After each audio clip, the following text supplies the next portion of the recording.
welcome to Raygo Reactions. On today's episode, I am going to be reacting to Roxy Music and their song In Every Dream, Home a Heartache. Now, I'm going to be listening to it, breaking it down, and most likely pausing it, trying to see what the riff's saying. Try and play it myself, because, I love guitar. You might see I love guitar, so I'll probably try and play it myself if I can. Who knows? Now, this song was requested by one of our subscribers by the name of Simple Sai. Simple Sai, thank you very much for your kind request. If you guys want to request a song, you know what to do. He also left a little message. He said, "It's one of my favourite disturbing songs ever. The lyrics, the beginning vibe of the song are beautifully dystopian and unsettling. The end is one of the most tasteful guitar solos in rock music by the much underrated Phil Manzanera. To say they were ahead of their time is an understatement." Now, guys, we have to bear in mind this was 1973. Guitar solos and whatnot were quite big, to be honest, in the late 60s. You know, Jimi Hendrix coming onto the scene and Eric Clapton and Black Sabbath. So we're a few years in at that point, but still early days, and there's a lot of innovating that could have been done. So I'm interested to see what this sounds like. Without further ado, hit the like button and let's get into this. In every dream home a heartache, and every step I take takes me further from heaven.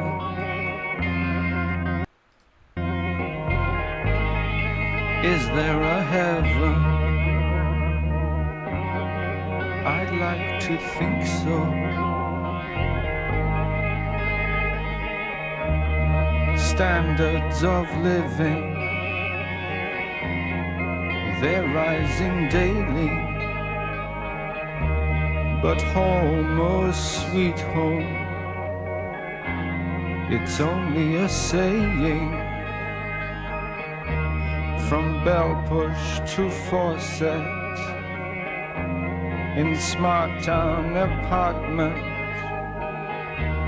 the cottage is pretty, the main house a palace, penthouse perfection. But what goes on, what to do there, better pray there.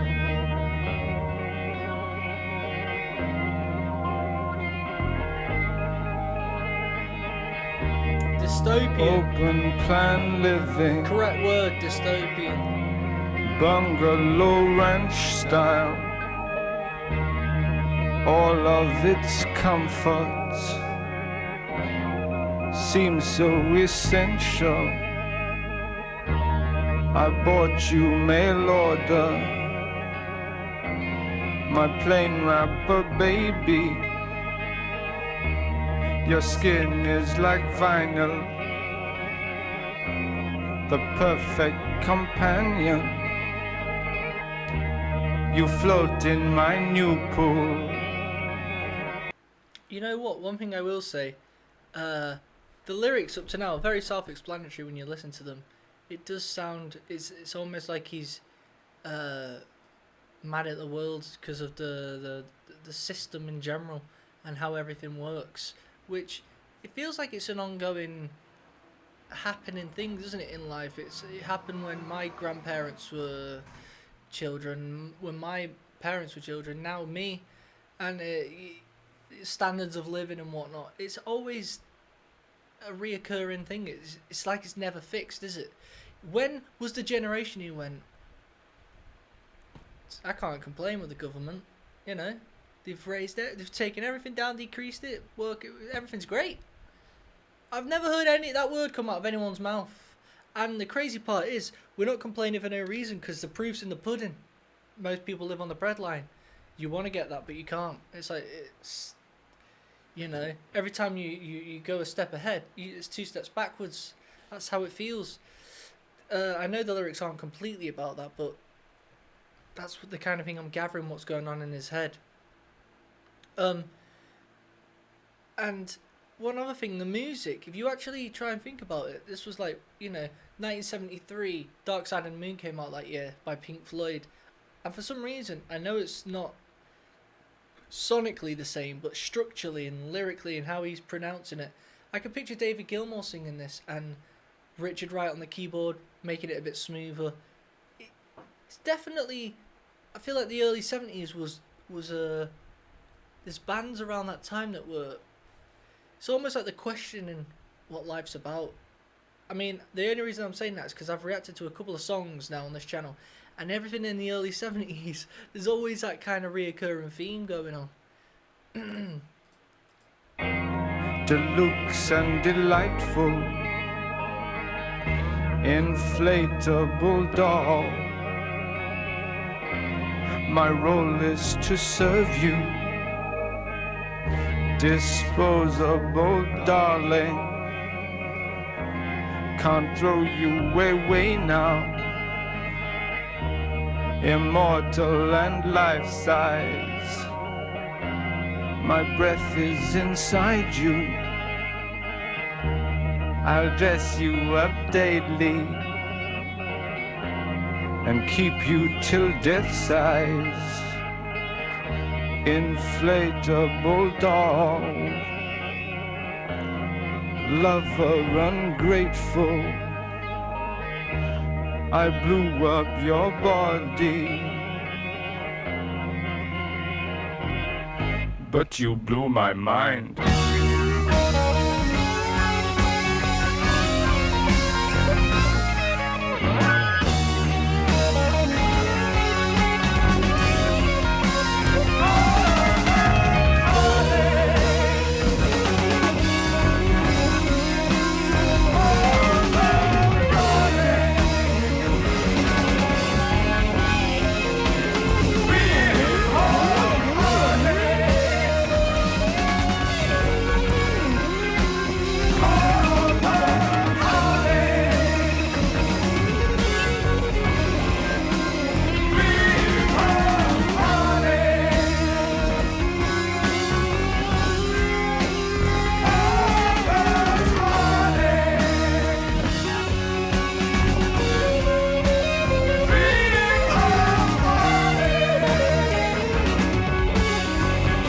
Piece of equipment.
Let's finish it.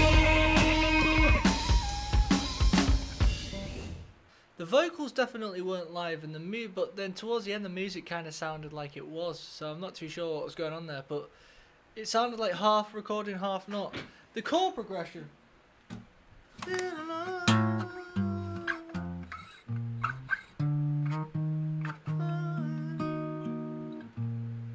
Let me go, I want to quickly go to the beginning, right? The solo section was good.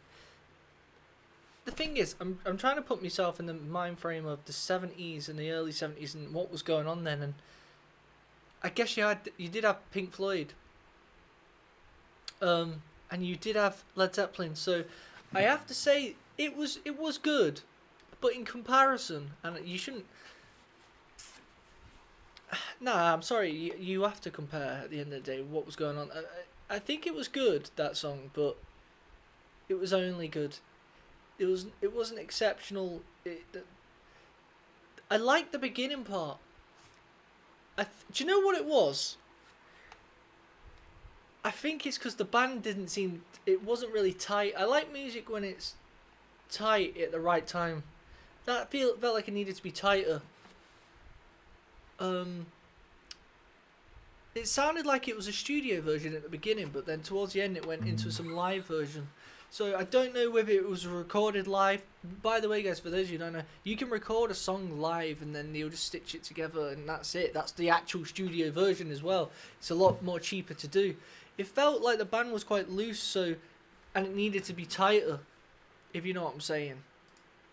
The chord progression at the beginning.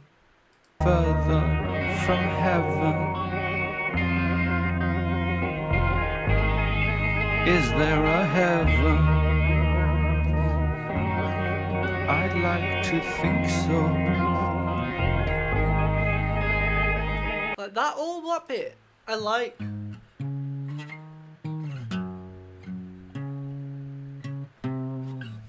That's nice.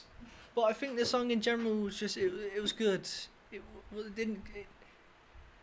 didn't exceed where I felt it could have gone. But that's just my own opinion. What do I know? Ultimately, I think this band's definitely got potential. I would like to see what else they've got up the sleeve. I think they need to be a bit tighter. I will say that much. But yeah, look. Let me have a little final look at the lyrics as well, because in fact, you know what? Forget the lyrics. I already kind of know what they were going on. I want to know more about this band. Let's have a look, shall we? Roxy were an English rock band formed in '70 by Brian Ferry. Yeah, I was gonna say he looked familiar. He's got a solo career, hasn't he? He's got a song that he's got a great song. I can't think of the name of it, but he did a solo career. And he went on to do really well. Formation. In November 1970, Brian Ferry had just lost his job teaching ceramics at girls' school for holding impromptu record. No way! Impromptu record listening sessions advertised by keyboardists to collaborate with him. Wait, he lost his job teaching ceramics at a girls' school for holding impromptu recording lessons. The hell? McKay had met Brian Eno during her university days, as both were interested in avant-garde and electronic music. That's it! That's another thing I wanted to say. The electronic side, I'm not really into that kind of vibe personally. I prefer it a bit more pulled back. It was a bit too chaotic. It felt like chaos, but wasn't organised. Now, I could do chaos, but it needs to be organised. Let's read about the guitar player, because apparently he's very underrated. It was very good guitar playing, I will give him that. But it's not my type of soloing as well. It was more shredding that. I like a more melodic, thought out, written solo. When it comes to live performances, personally, I think there's more emotion in it. But it was great playing, I have to say. Manzano was born in 1951. 5th of January, England, and he must have just determined to join a professional band. October '71, he was one of about 20 players who auditioned as a lead guitarist for the Roxy music. No way. Displayed a wide ranging interest in music influenced by his childhood Latin America.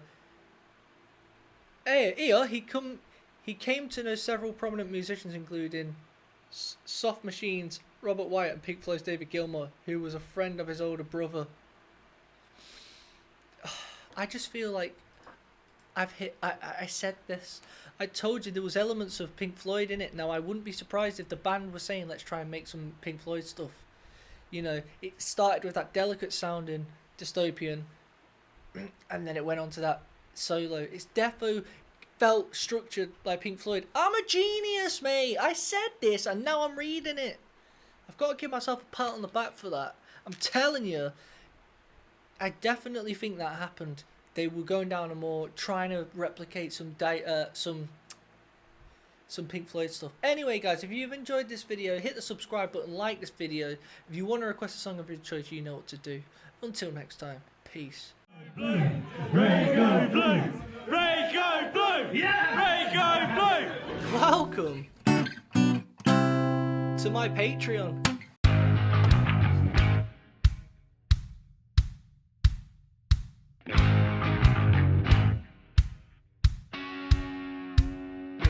I thought today we'd react to let's do some exclusive stuff, you know what I mean, for you little legends only. I want you guys to tell me if this song sucks. If it does, it's gone forever. Joe's seen something he likes. Call it We the old like it. squatting up bosh.